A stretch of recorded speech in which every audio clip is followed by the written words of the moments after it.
This is Internet Marketing.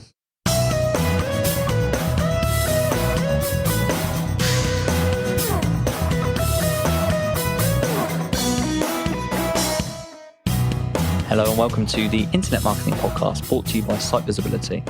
I'm here with Shep Hyken, customer service speaker and CAO of Shepard Presentations. And also, congratulations, Shep.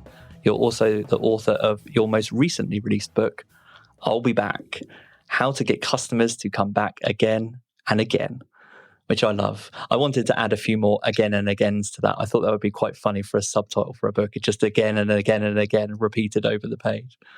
Welcome to the podcast, Shep. It's great to be here. Thank you so much for having me. No problem at all. And firstly, just off the bat, CAO is not a title that we get too often on this podcast. So maybe if you could start there by introducing yourself to our listeners in your own words. What are you passionate about and what is a CAO and what do you do?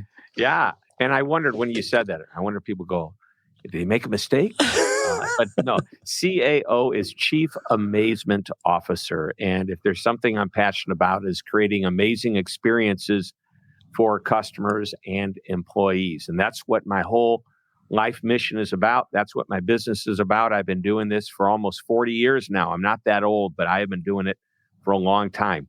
And we help our clients create amazing experiences for their customers as well as their employees. And I mentioned in the intro there that you're the author of a new book, I'll Be Back, which I think, is that your 8th book? It is. It's number 8.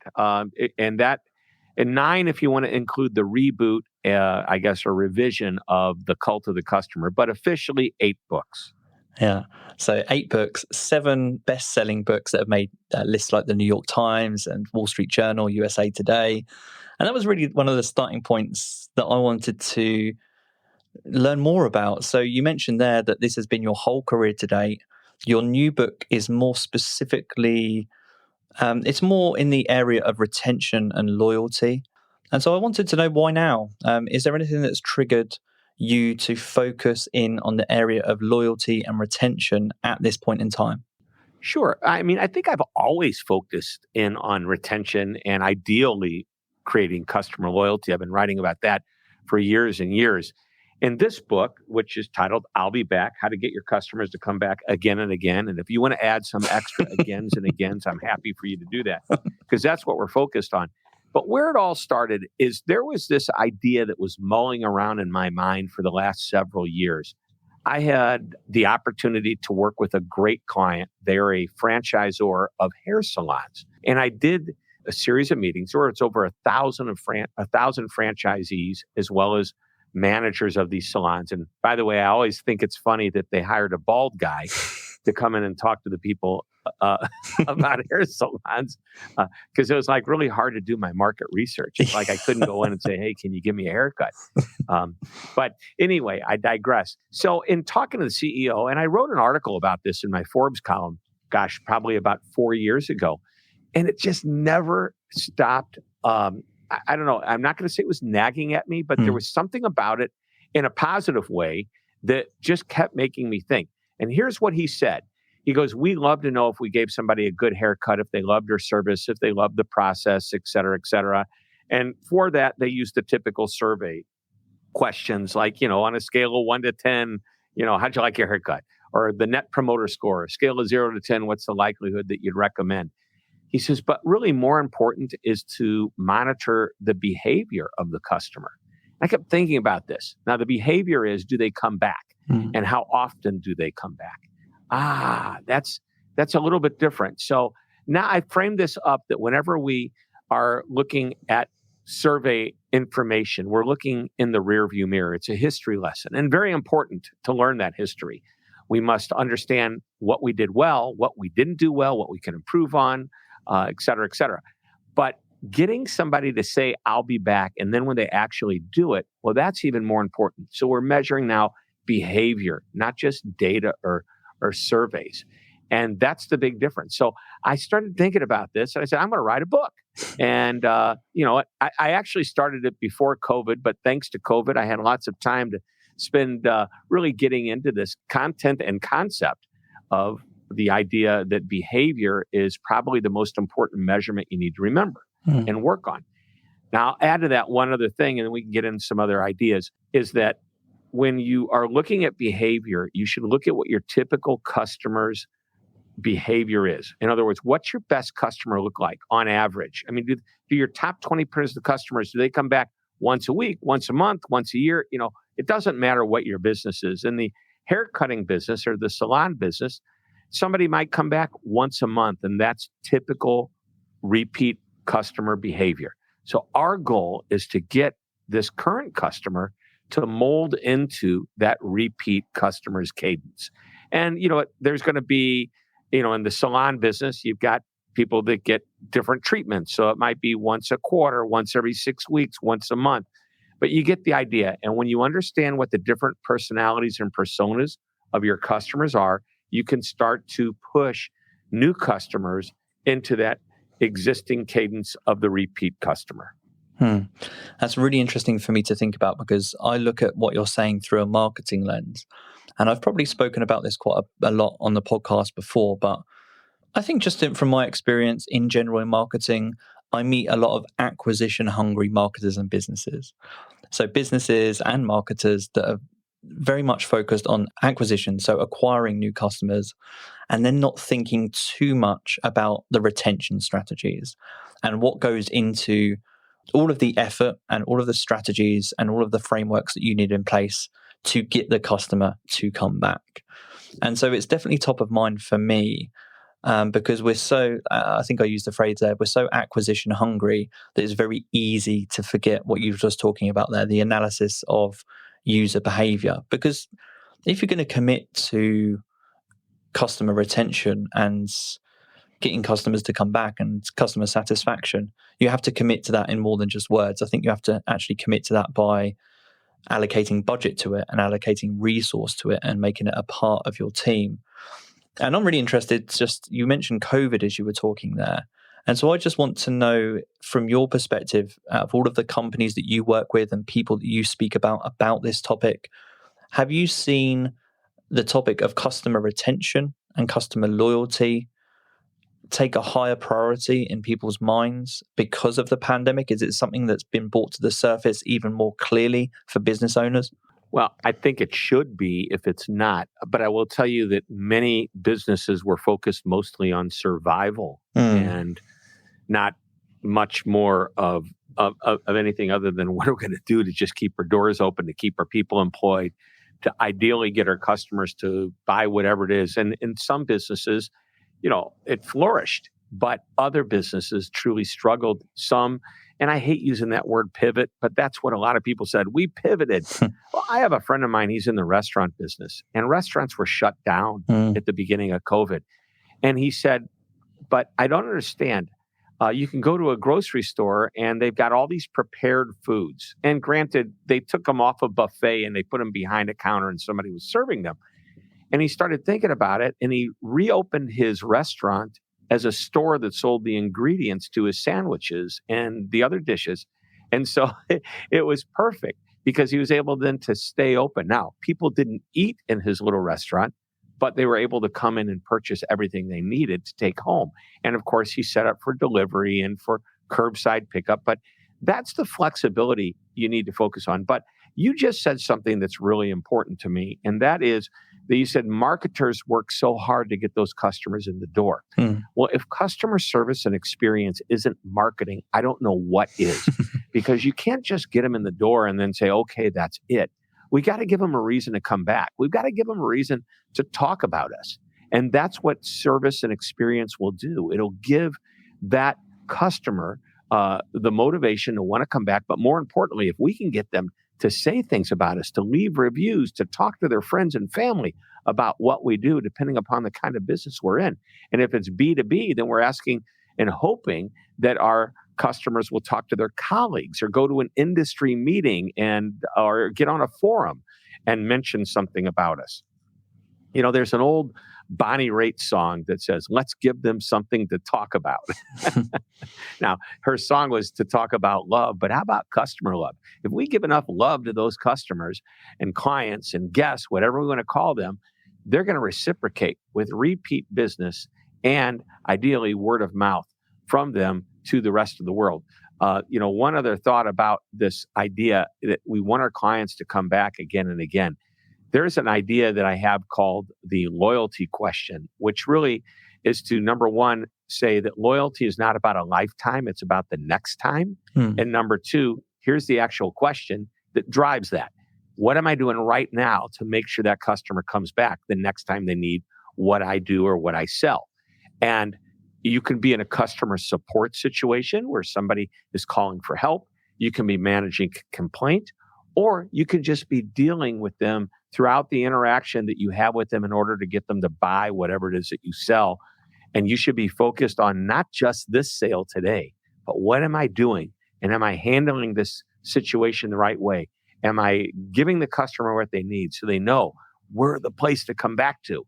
That's what drives the repeat business. And breaking some of that down, so I'm really interested to know whether my thoughts and experiences match or differ from yours. So again, I'm looking at things through a marketing lens, but I also work with lots of business owners, small business owners, executives from larger corporations. I'm assuming you also work with a lot of marketers, a lot of business owners as well. Do you think, and I appreciate this will vary quite dramatically, but do you think, at least from a marketing lens, do you see the same things as me? Do you see too much budget maybe committed to marketing acquisition, and maybe there's too much of a gap, or maybe the customer service part is undervalued? Is that something you see at all? Well, I think that it's the budget is being spent on customer experience right now. It is one of the hottest topics out there. It's been talked about now for probably at least a decade, and all of a sudden, it's been bubbling and bubbling, but now we're getting this surge. And I wonder if it's because people are recognizing that, and I think you alluded to this earlier with your question about customer loyalty. Customer loyalty is up for grabs right now. People who have customers who've been doing business with companies all of a sudden have learned to do business a different way. They've been forced to do business a different way. Whether it be, again, B2C or B2B, it doesn't matter. We have a new mindset. As a result, we need to understand our customers' expectations even more than we have in the past. The budget, wow. Well, if you're not allocating the right resources to making sure that experience works, and by the way, that experience comes through great people. So you're hiring the right people, you're paying them right, you're training them properly. Training costs a little bit. You're constantly reinforcing that training. And I would say that you're investing in technology, the right technology that's going to create a process that's great internally so that the employees can better take care of their customers externally. Also, on the external side, you're investing in technology that's going to allow customers to use digital platforms that maybe you hadn't used before. I know that I'm using more of the apps on my phone tied to different businesses than I have in the past because the apps now create a different experience than pre-COVID. That might be the way I pay a company, using a touchless or payless system, and maybe it's the way I order something, using an app rather than just calling up or going in cold. So there's lots of different ways to invest, and we're seeing companies spend more and more on that. I really want to come back to that point in just a moment, but I have a burning question before we get back to some of those points. That's really interesting to me. My burning question, the thing that I'm interested in, is you were talking a moment ago there about the loyalty question that you ask yourself. And I was thinking to myself, you must see lots of situations where, I assume anyway, that business owners will come to you and they'll say, we are focused, we're not getting returning customers, we're not getting repeat customers, but we really are focused on it. Perhaps we have this loyalty program, or perhaps we have this offer. So perhaps the loyalty is more based in something that's superficial and not meaningful. And I'm just interested to know, along that same train of thought, are there any tear your hair out frustrations that you have that you hear over and over again, where businesses perhaps thinking that they are focused on customer loyalty and retention, but it's actually not in a meaningful and deep way, or as deep as it should be? Right. This is exactly one of the topics we cover in the book, I'll Be Back. And it is the difference between repeat business and loyalty. It's also the difference between a loyalty program and a marketing program. And I don't tear my hair out over this. First of all, I don't have the hair to tear out, but even if I did, I wouldn't. And it's not so much that it's frustrating. It's that some companies don't recognize what they're actually doing. By the way, if you have, and let me just say right up front, what it may sound in a moment like I'm knocking somebody for focusing on repeat business using a marketing program that they're accidentally calling a loyalty program. I'm not. I think repeat business is gold and loyalty is sacred. I mentioned that even on the back cover of the book. So let's talk about this for a moment. Repeat customers are not necessarily loyal customers. And the way to know is to find out the why behind their purchasing habit. Why do you come to our store? If they say because you have the lowest prices, what happens when another store has lower prices? You're more convenient. What do you mean? Well, you're only 3 miles from my house. Your competitor is 4 miles from my house. What happens if the competitor moves a mile in closer? Is the customer going to leave? So you need to understand the why behind the cadence of the customer's habits. So that's number one. And by the way, if you understand it and it's something you need to be worried about, fix it. You can do this. You can say, okay, well, if it's low prices you're interested in, I get it. But what can I do to insulate myself in case my competitor has a special sale or a lower price? It may be I need to give a little bit more human-to-human interaction, something that will create this emotional connection with the customer. And by the way, that's where a lot of loyalty comes from, is an emotional connection where the customer feels connected somehow, some way, more than just a transaction. And it could be the people you're dealing with. It could be the confidence that's created. They may love the process. It may be this consistent and predictable experience they know they're always going to get.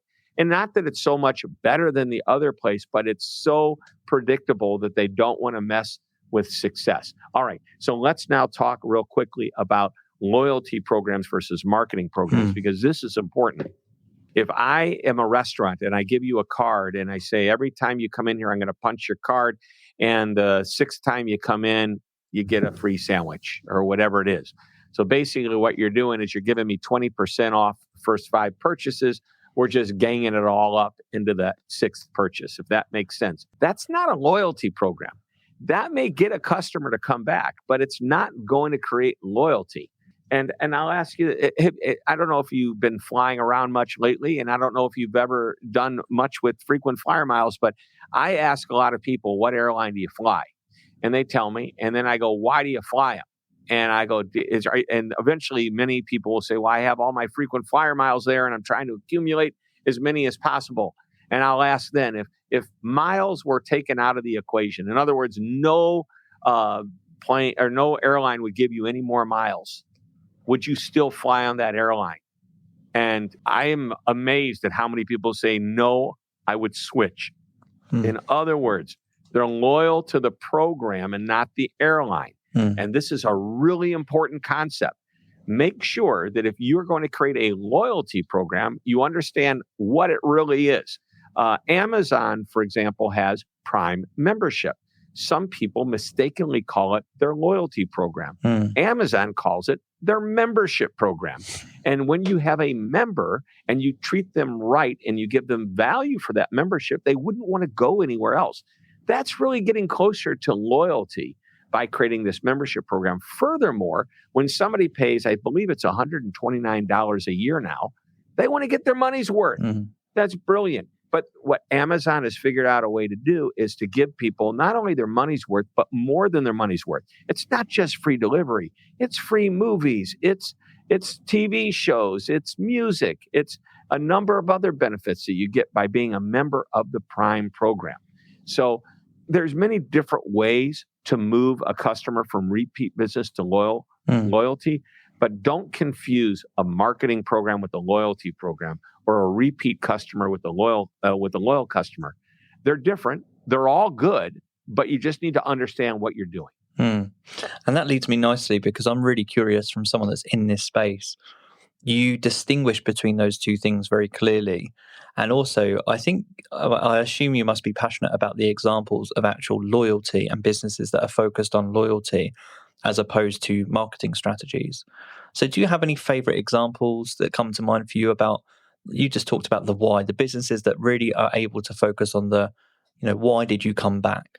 Yeah, I mean, there's so many great companies out there. I'm very fortunate in my job in that I get to stay at some pretty nice places when companies have meetings.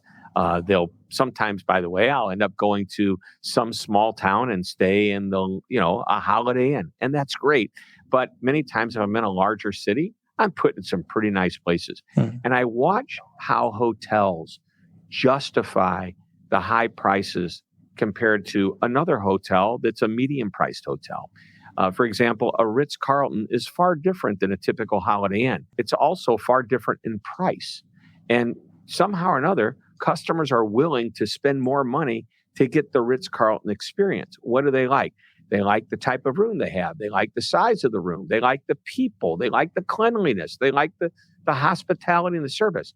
But I'll tell you, I was at a hotel in I believe it was in Kentucky. Yes, I did a speech for it's called like the Paddle Sports Association, and it's canoes and kayaks, and they wanted to have their conference it wasn't a resort, it was just like a regular what I would almost call a roadside hotel, but it was near water so that they can go out and new vendors could show off their new products. But anyway, what was really cool, and I wrote about this years ago, I said, if you took the people at this hotel and you said, gosh, they're amazing, who would want to hire them? Well, I can guarantee you the Ritz-Carlton, the Four Seasons, and every other major fancy hotel chain would love to hire the people at this roadside hotel that were so friendly, so focused on taking care of the customer.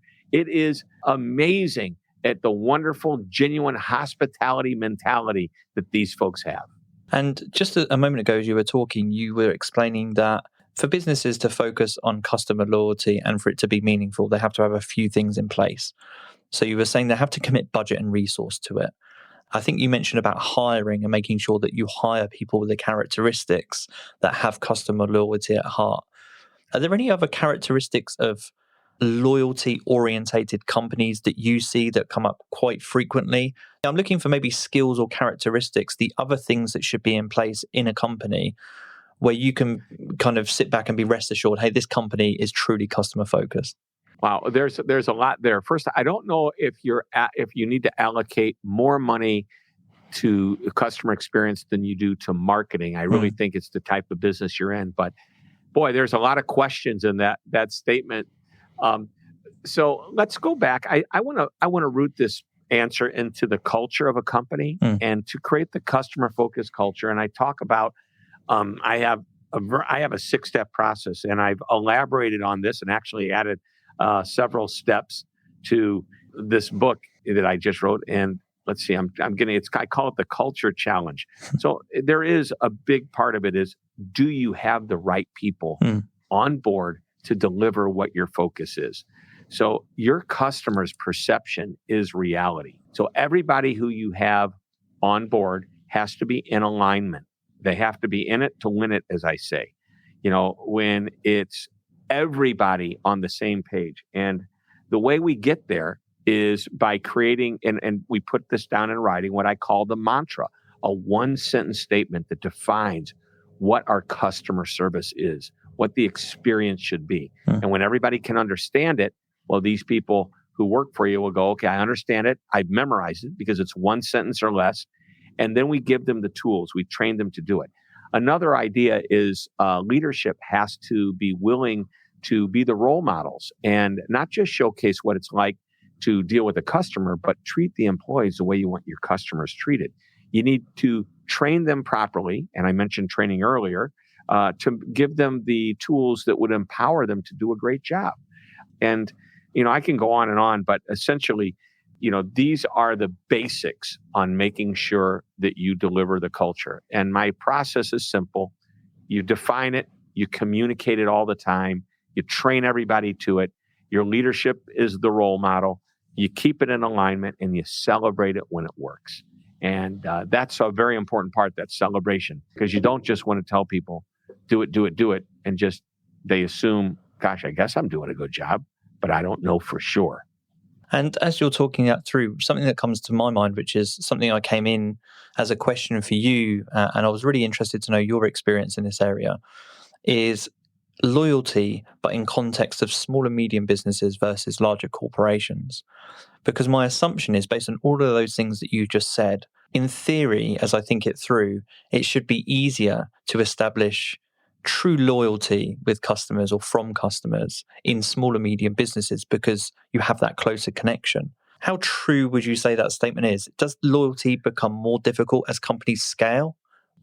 Well, loyalty shouldn't become more difficult. I think what happens is, as a company scales, they lose connection with their customers, and that's a shame.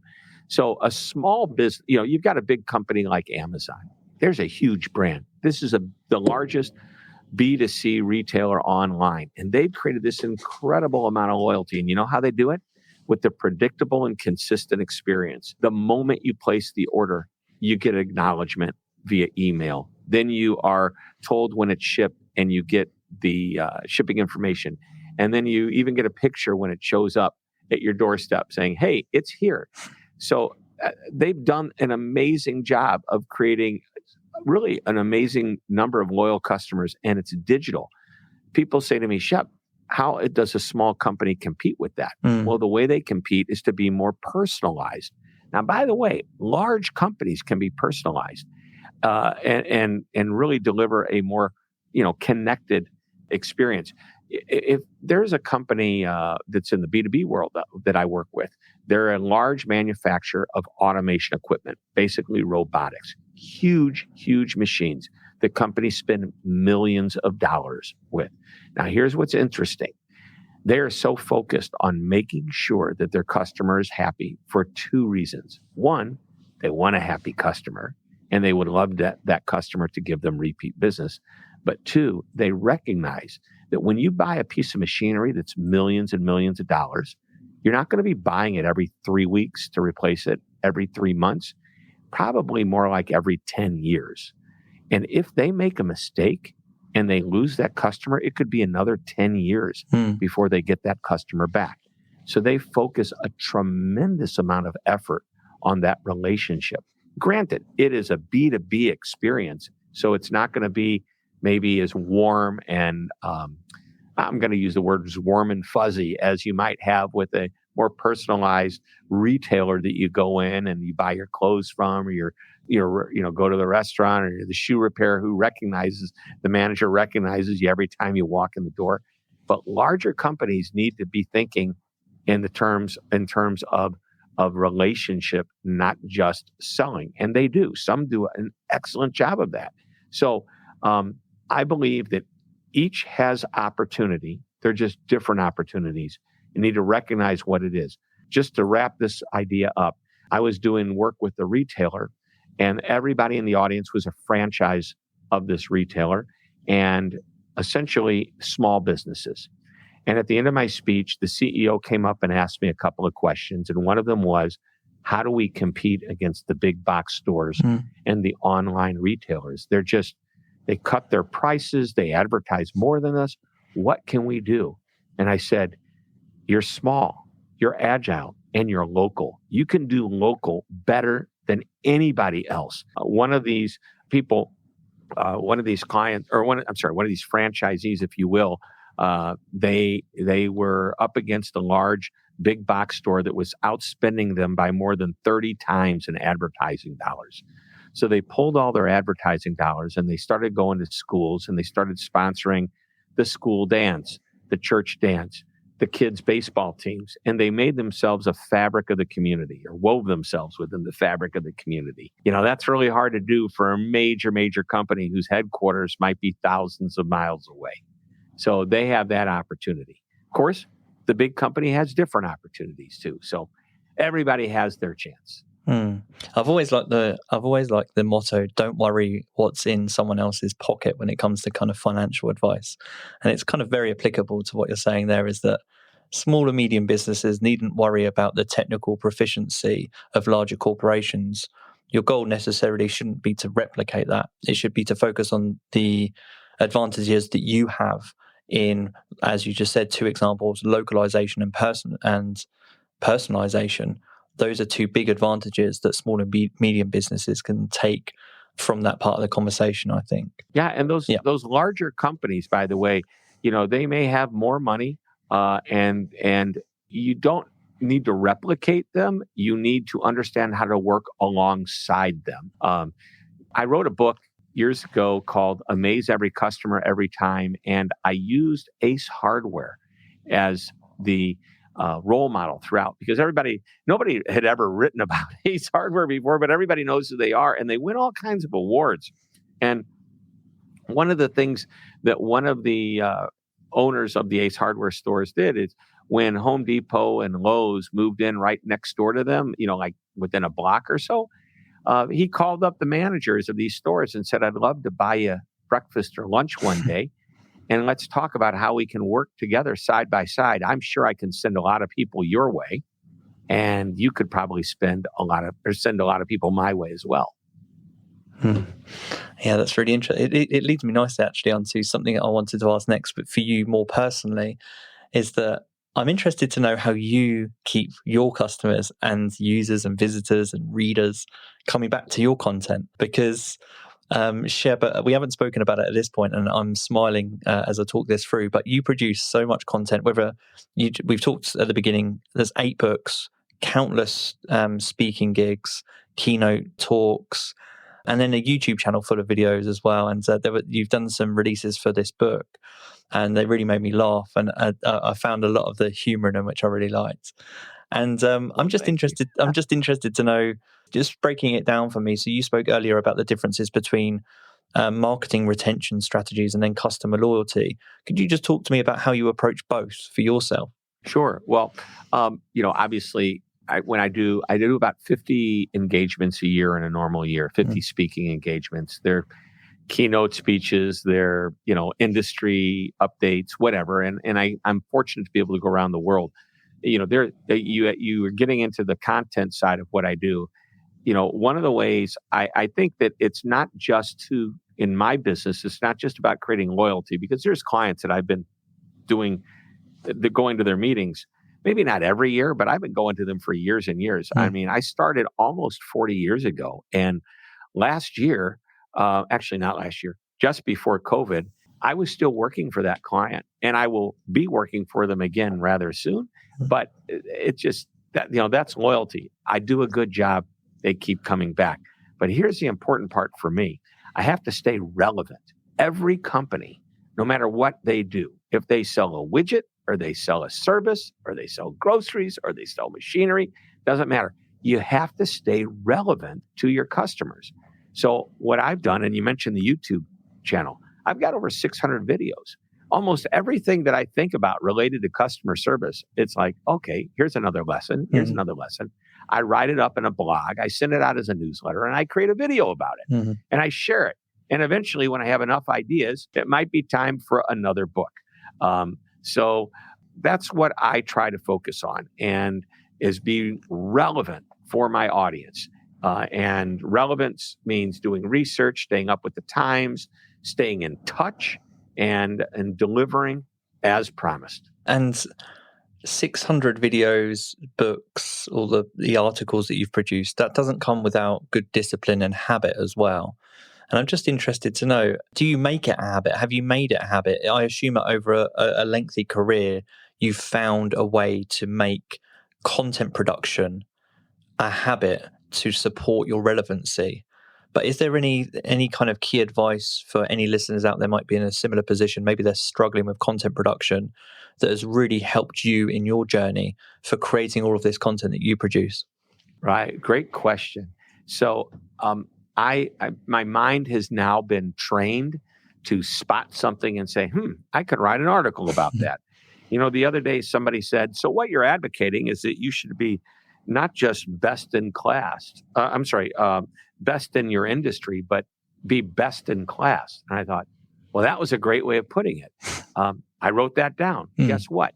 And that was about, that was one line, one sentence that this person interpreted based on what I was saying. And I thought, I should write an article about exactly that.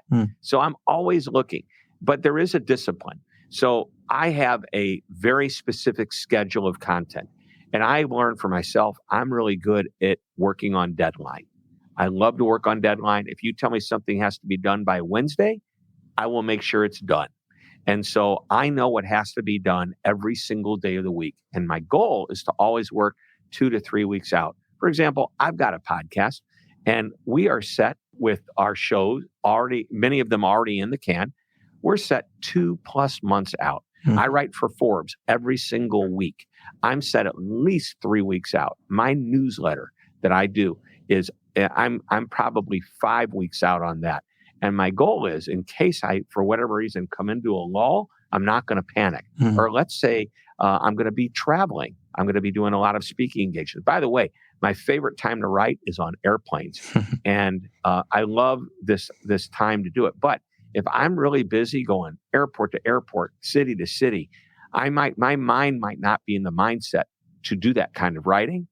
So I've got to make sure I have enough in the can that it gives me a buffer. So content marketing is perhaps one of the strongest types of marketing you can deliver. It creates anticipation. It creates desire for the customer. And you know what? It really, it's almost, I'm not going to say it's free because you can pay for part of it, but when you can post articles on LinkedIn, Facebook, videos on YouTube, these platforms are very inexpensive. They should be taken advantage of. And what you're doing is you're creating value for your customers in the form of information that they can use that will help them be better with whatever it is that you sell, or just better in general with what they do. And when you do that, you're creating a relationship. That's marketing. And that's some great advice, and that's a really good soundbite there as well. That last couple of minutes, and particularly the point that resonates me, both as a podcast host and someone that writes and has written in the past, is, as you've just said, the leaving yourself plenty of time for when you go through those creative lulls, or life gets busy, or you get sick. If you give yourself that buffer, that little bit of freedom by working in advance, you're anticipating that something will happen, life happens, and you won't fall down and you won't get disheartened when it happens because you'll have a bank of your content produced. I think that's a great piece of advice there. And that's not always easy, especially if you're writing on what's happening in the world right now. But realize, we're not invincible. Something could happen. Illness could happen. We could, somebody close to us, something could happen which draws our attention away. Or if you decide you want to take a 2 or 3 week vacation, wouldn't that be nice? Vacation doesn't mean getting up in the morning and saying, what do I need to write today in order to make sure I hit my content schedule? That's so true. We hear so much of people working on their vacations, or, overworking in the evenings. I know it's a hot topic at the moment, particularly with remote working. But as you've just said, is if you plan in advance for that, you can actually take vacations without that work-related anxiety or concern. You can actually free your mind up to relax, which is what the intention of a vacation is. Thanks so much for all of that advice. Just one final question before I let you go and we close out. I'm interested to know, you've been on this journey, you've created a lot of your own content. You talked about having your own podcast there and the process that you go through. But are there any other, perhaps, books, resources, podcasts that stand out to you on the topic of customer service or customer retention that you'd recommend to me and our listeners that have helped you on your journey? Wow. That's a great, how about let's start with this one? We'll definitely start here. Yeah. But seriously, my friends, Dan Gingiss and Joey Coleman, have a podcast called Experience That. There's so many, I can't even begin to start. As I was doing something just for this new book, I'll Be Back, I said, I'm going to see how many podcasts I can get on. And if people want to hear about the new book. And I'm going to say there's close to 150 that I have either recorded or will be recording in the next few weeks as this book comes out. And that's a lot of podcasts. So where do I start? If you take a look at all, there's many lists. Just Google customer service experts, and you're going to find that a lot of these people have podcasts. And you know what?